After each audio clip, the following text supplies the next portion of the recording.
अच्छा जी, अब next topic है डायबिटीज़ इंसिपिडिस। डायबिटीज़ इंसिपिडिस जो है ये कैरेक्टराइज हुआ है कि इसमें परसिस्टेंट एक्सक्रीशन हो रही होती है excessive quantity of dilute urine की। ठीक है, डाइल्यूट यूरिन होता है और कांस्टेंट थर्स्ट होती है, पेशेंट को प्यास भी बहुत लग रही है और डाइल्यूट यूरिन होता है परसिस्टेंटली। तो अब इस डायबिटीज़ इंसिपिडिस को दो कैटेगरीज में डिवाइड किया गया है, या तो क्रेनियल डायबिटीज़ इंसिपिडिस होगी या नेफ्रोजेनिक डायबिटीज़ इंसिपिडिस। ठीक है, क्रेनियल में क्या होता है कि क्रेनियम में मसला है, ऊपर से ही एडीएच नहीं बन रहा, डेफिशिएंट प्रोडक्शन है एंटी डायूरेटिक हार्मोन की, तो उसको हम कहेंगे क्रेनियल डायबिटीज़ इंसिपिडिस।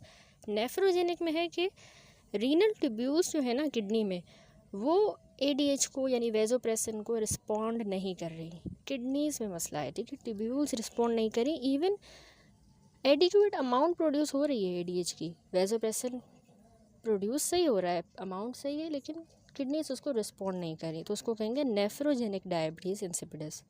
क्रेनियल में बन ही नहीं रहा एडीएच यानी वेजोप्रेसिन हार्मोन, इनसफिशेंट है, हाइपोथैलेमस से सिक्रीट ही नहीं हो रहा। नेफ्रोजेनिक में किडनीज रिस्पॉन्ड नहीं करी। अब कॉजेज़ पे आ जाएं कि डायबिटीज़ इंसिपिडिस की वजह क्या है। तो इसमें क्रेनियल कॉजेज़ पहले देखें, हाइपोथैलेमिक या फिर हाई स्टॉक लेजन में या तो क्रेनियोफेरेंजियोमा है, क्रेनियोफेरेंजियोमा की वजह से, ठीक है, ट्यूमर है। इसके अलावा या फिर हेड इंजरी हुई है, सर्जरी के बाद हो सकता है ये, हिस्टियोसाइटोसिस एक्स, सार्कोइडोसिस की वजह से, पिट्यूटरी ट्यूमर है with suprasellar extension, tuberculous meningitis, encephalitis, syphilis, ठीक है, या फिर मेटास्टेसिस हुई है पिट्यूटरी में, तो ये सारी क्रेनियल वजूहत होगी। फिर दूसरी आती है इडियोपैथिक कॉजेज़। ठीक है, जेनेटिक डिफेक्ट होता है इसमें, जैसे ऑटोसोमल डोमिनेंट या फिर ऑटोसोमल रिसेसिव, जिसमें एक होता है DIDMOAD सिंड्रोम। ये डायबिटीज़ इंसिपिडिस की एसोसिएशन में होता है, जिसमें डायबिटीज़ इंसिपिडिस के साथ पेशेंट को डायबिटीज़ मेलाइटिस भी होती है, ऑप्टिक एट्रोफी और डेफनेस। ठीक है, DIDMOAD सिंड्रोम, डायबिटीज़ इंसिपिडिस भी है, diabetes mellitus, optic atrophy and deafness. ठीक है, फिर आ जाए नेफ्रोजेनिक डायबिटीज़ के कॉजेज़ पे। नेफ्रोजेनिक यानी एडीएच है बॉडी में, लेकिन किडनीज रिस्पॉन्ड नहीं कर रही, जिसकी वजह से डाइल्यूट यूरिन प्रोड्यूस हो रहा है और थर्स्ट है, तो उसमें जेनेटिक डिफेक्ट होता है। एक है सेक्स लिंक्ड रिसेसिव, दूसरा सिस्टिनोसिस। फिर इसी में मेटाबॉलिक एबनॉर्मलिटी की वजह से भी नेफ्रोजेनिक डायबिटीज़ होती है। मेटाबॉलिक में क्या, अगर हाइपोकैलीमिया है या फिर हाइपर कैल्सीमिया, ठीक है, ड्रग थेरेपी में लिथियम की वजह से या डेमिक्लोसाइक्लिन, पॉइजनिंग में हैवी मेटल्स की वजह से भी नेफ्रोजेनिक डायबिटीज़ होती है। अदर डिसऑर्डर्स में pyelonephritis, renal amyloidosis, multiple myeloma, Sjogren syndrome, ये सारे अदर डिसऑर्डर्स भी डायबिटीज़ नेफ्रोजेनिक डायबिटीज़ इंसिपिडिस करवाते हैं। अब आ जाए क्लिनिकल फीचर्स पे, तो डायबिटीज़ इंसिपिडिस में पेशेंट को पोली यूरिया होगा, बहुत ज़्यादा excessive urination, and polydipsia, thirst भी ज़्यादा होगी। ठीक है, और पेशेंट में पास 5 to 20 या मोर, 5 से लेके 20 लीटर जितना या उससे भी ज़्यादा यूरिन 24 आवर्स में पास करेंगे patient, of a very low specific gravity and osmolality, यानी उस यूरिन की ऑस्मोलैलिटी भी लो होगी और स्पेसिफिक ग्रेविटी। तो ये लीथल है अनलेस कि पेशेंट एडिक्वेट फ्लूइड्स नहीं लेता और इतना ज़्यादा यूरिन पास हो रहा है, वो फ्लूइड्स अगर ना ले तो ये लीथल कंडीशन है। ठीक है, बहुत ज़्यादा वाटर लॉस हो जाएगा। अब कैसे डायग्नोस करेंगे डायबिटीज़ इंसिपिडिस को? इन्वेस्टिगेशंस में नंबर 1, हाई प्लाज्मा ऑस्मोलैलिटी अगर हमें मिलती है और यूरिन की ऑस्मोलैलिटी अगर लो मिलती है, ठीक है, ऑब्वियसली यूरिन में वाटर लॉस ज़्यादा हो रहा है तो बीच में प्लाज्मा में ऑस्मोलैलिटी बढ़ जाएगी, यूरिन की कम होगी। दूसरा, एडीएच जो है सीरम में हमें नहीं मिलेगा, मेजरेबल नहीं होगा। ठीक है, तीसरा, हम वाटर डिप्राइवेशन टेस्ट करते हैं। अब इस टेस्ट का ऑब्जेक्टिव ये होता है कि हम डायबिटीज़ इंसिपिडिस की डायग्नोसिस इस्टेब्लिश करें और उसको डिफरेंशिएट करें कि ये क्रेनियल डायबिटीज़ इंसिपिडिस है या नेफ्रोजेनिक।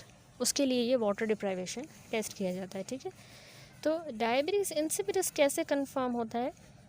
अगर हमें प्लाज्मा की ऑस्मोलैलिटी ज़्यादा मिले, मोर than 300 milliosmol per KG, और उसमें यूरिन की ऑस्मोलैलिटी कम है, यानी less than 600 milliosmol per KG, तो इसका मतलब पेशेंट को डायबिटीज़ इंसिपिडस है। ठीक है, इस वाटर डिप्राइवेशन टेस्ट में अगर क्रेनियल डायबिटीज़ होगी तो उसमें यूरिन की ऑस्मोलैलिटी ज़्यादा हो जाएगी।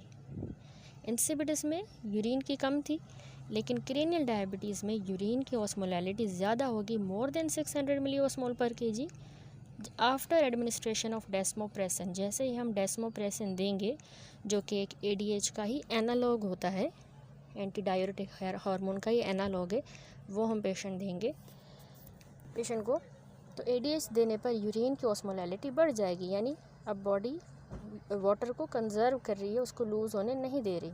तो इसका मतलब है एडीएच की ही कमी है कि एडीएच देने पर यूरिन की ऑस्मोलैलिटी सही हो गई है, अब बढ़ी है, ज़्यादा हुई है, तो इसका मतलब उसको क्रेनियल डायबिटीज़ है।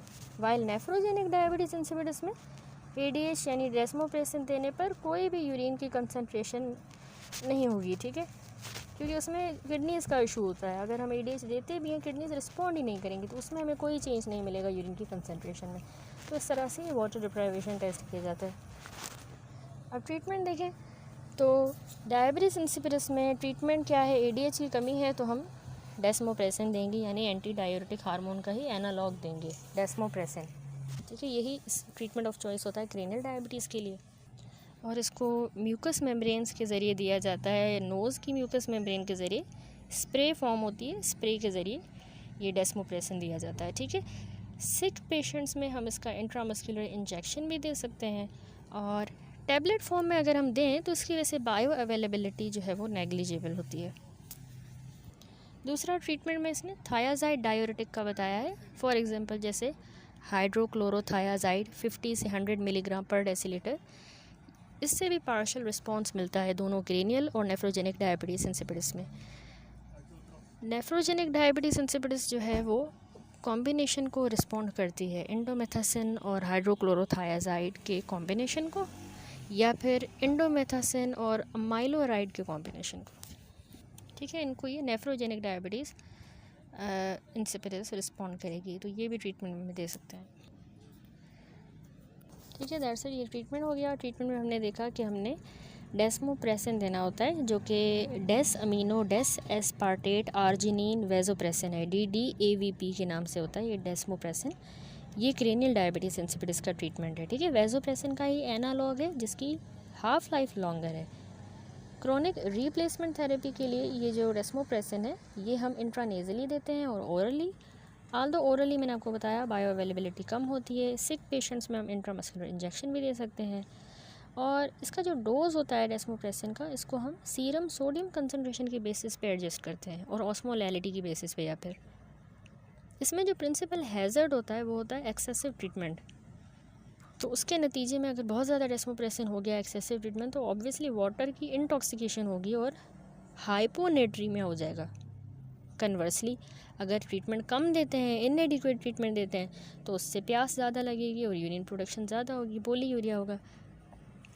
आइडियल जो डोज है ना, जिससे नॉक्ट्यूरिया ना हो, प्रिवेंट हो, और आइडियल डोज से नॉक्ट्यूरिया तो नहीं होता, लेकिन उससे डिग्री ऑफ पोलीयूरिया होता है from time to time before the next dose.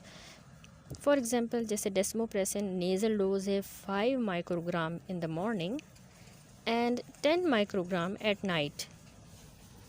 तो ये इस तरह से थोड़ा सा डोज फिर एडजस्ट करना होता है ताकि नॉक्ट्यूरिया तो ना हो, उसको प्रिवेंट करें नॉक्ट्यूरिया को। तो 10 माइक्रोग्राम थोड़ा बढ़ा के दिया है नाइट टाइम पे।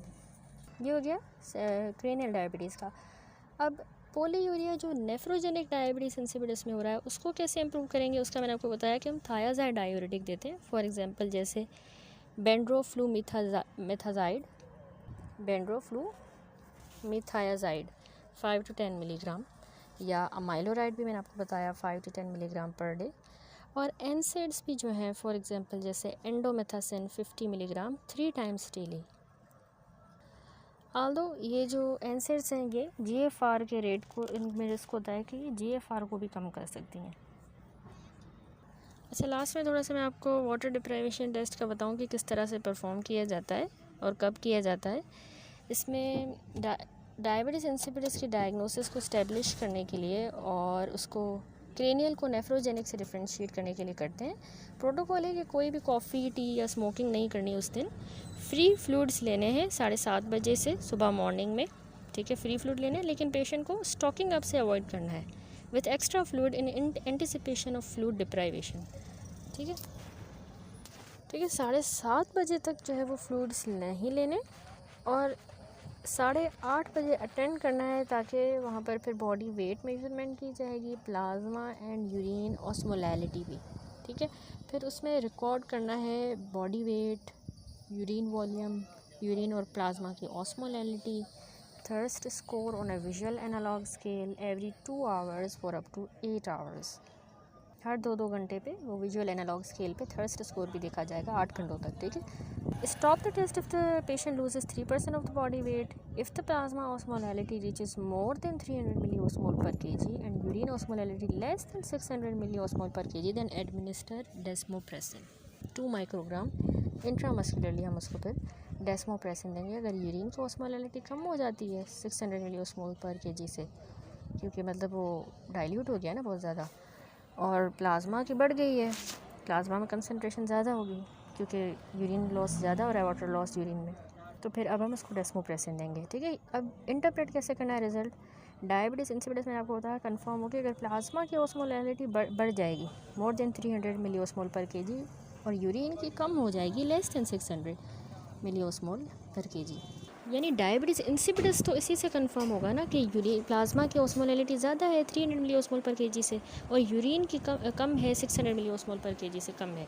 लेकिन क्रेनियल डायबिटीज़ इंसिपिडस हम तब कहेंगे अगर डेस्मोप्रेसिन देने से एटलीस्ट 50% यूरिन की ऑस्मोलैलिटी बढ़ जाए। यूरिन की ऑस्मोलैलिटी बढ़ती है, ठीक है, यानी कंसनट्रेट किया है उसने ADH को रिस्पॉन्ड किया है बॉडी ने, क्योंकि क्रेनियल डायबिटीज़ थी। अगर नेफ्रोजेनिक है तो ADH देने पे भी ट्यूब्यूल्स रिस्पॉन्ड ही नहीं करेंगी, तो नेफ्रोजेनिक डायबिटीज़ में डेस्मोप्रेसिन देने पे भी यूरिन कंसनट्रेट नहीं होगा, ठीक है। और प्राइमरी पॉलीडिस्पिया सजेस्ट होता है by low plasma osmolality at the start of the test की स्टार्टिंग में अगर प्लाज्मा ऑस्मोलैलिटी कम है तो मतलब प्राइमरी पॉलीडिस्पिया है, ठीक है। That's it.